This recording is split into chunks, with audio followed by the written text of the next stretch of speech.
Hi everybody, it's Oksana, and today I'm going to show you how to make this mother's ring.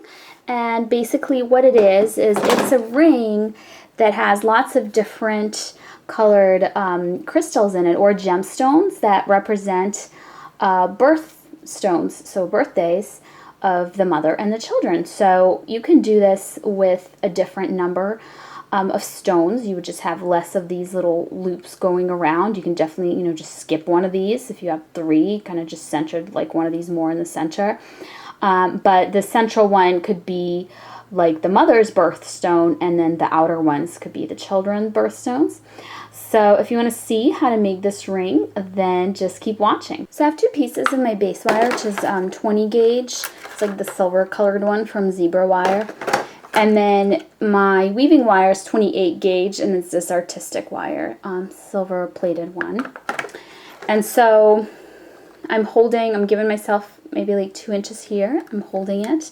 It kind of depends on, the size of your ring, how long you cut your wires. So just cut them extra long. You can always trim off the ends. So I'm taking my weaving wire and I'm putting it in here, right in between them. I'm holding it. And then I'm starting to do my pattern. So I'm going up, over, and then in between, up, all the way down, in the back, through the middle to the front, up the back. I have a tutorial on this too. And it looks like a little wrap on the top wire all the way down now, in between. So another way to think of this is one wrap around the bottom wire, one wrap around the top wire, one wrap around both. I've done this pattern in a few videos, so you may be familiar with it. But basically you want to do this for quite a while, because this is going to be your ring band, and you don't have to do this exact pattern, of course. If you want to do a different one, that's totally fine. So you want to go ahead and do that for a while until you start getting close to the size of your ring band. You can bend it around your ring mandrel. Just leave room for the bead. Here's what the pattern looks like up close. Alright, so I finished my band. It's now the size that I'm looking for. And what I'm going to do now is just take one of these wires, the inner one. So there's outer and kind of inner wires. It doesn't really matter, which one or which way you hold it. But I'm going to slide on my central stone, which is the biggest piece. So I'm not sure how big this is, but it's maybe about 6 millimeters or so. It's a little pearl, little fake pearl. So I've put that on. What I'm going to do now with this wire here is I'm going to put it through my band like this. And then I'm going to line it up with my weave, and I'm going to wrap it around my band to secure it. And then you can use your pliers to just kind of push that down to make sure that it's tight on there. So then this wire here, that was the inner wire on the other side. So on one inner wire we put the bead on, and the other one is just kind of there. So I'm taking it and I'm just kind of laying it across my pearl like this.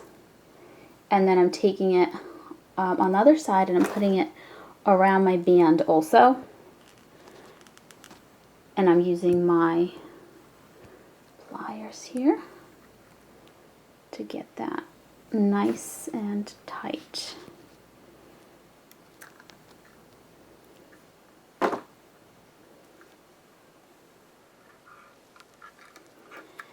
So now I have these two wires, which were kind of the outer wires.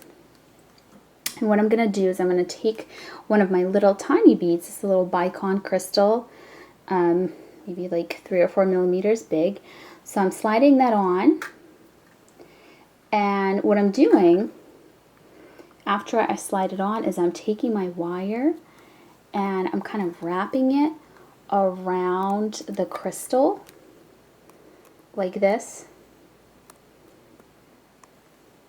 So it makes like a little frame around the crystal. I'm just kind of turning it a little bit. All right, so now I'm taking my next crystal and I'm sliding that on. And again, I'm making a little loop around my crystal.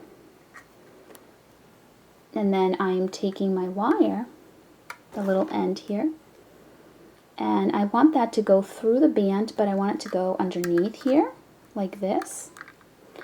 And you know what, I'm just going to cut this weaving wire off. I don't need it anymore, but if you wanted to, you know, use it, instead of using, you know, just wire bare, you could weave around it if you wanted to, but I'm not going to.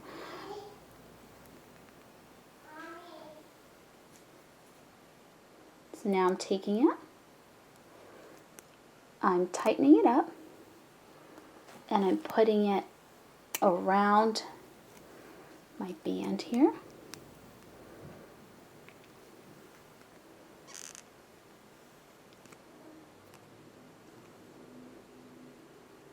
So it ends up being just enough to reach, and then I'm pinching it down. And then with this wire here, it's kind of like a little extra piece that we have going on. I'm cutting it, and I'm going to make a little loopy kind of curl to cover up that little area where the other wire ends. So I'm just making a little curl, and I'm laying it kind of flat here like this. And now basically we're just doing the same thing on the other side. Taking my other bead,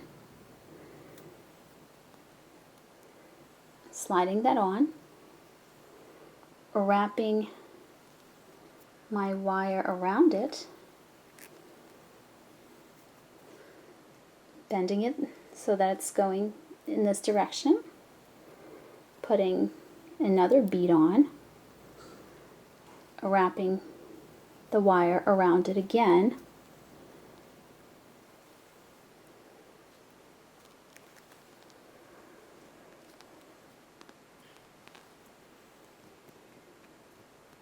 putting it through the band of the ring,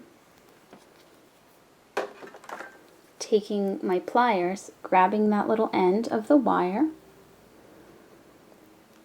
tilting it this way so it's wrapped. This one's a little shorter, so I'm just only going to be able to wrap it once instead of 2 times like that other one. I'm pinching that down to kind of close up that little loop, pinching down that end. I'm taking this wire, cutting it, I'm taking my round nose pliers,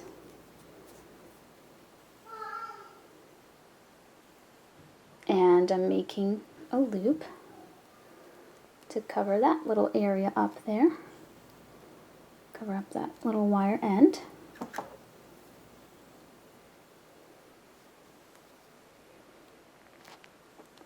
And then you can just kind of mess around with these a little bit. You can lift them up with your fingers if they kind of got misplaced. You can use your pliers to kind of change the shape of them a little bit if you need to. Just be careful if your wires are like mine and they're not, like these are not solid silver, they're just plated or enameled. You might scratch off the coating. So here is my ring. Here's what it looks like on the ring mandrel. So that is it. Thank you so much for watching, and I will see you next time. Bye.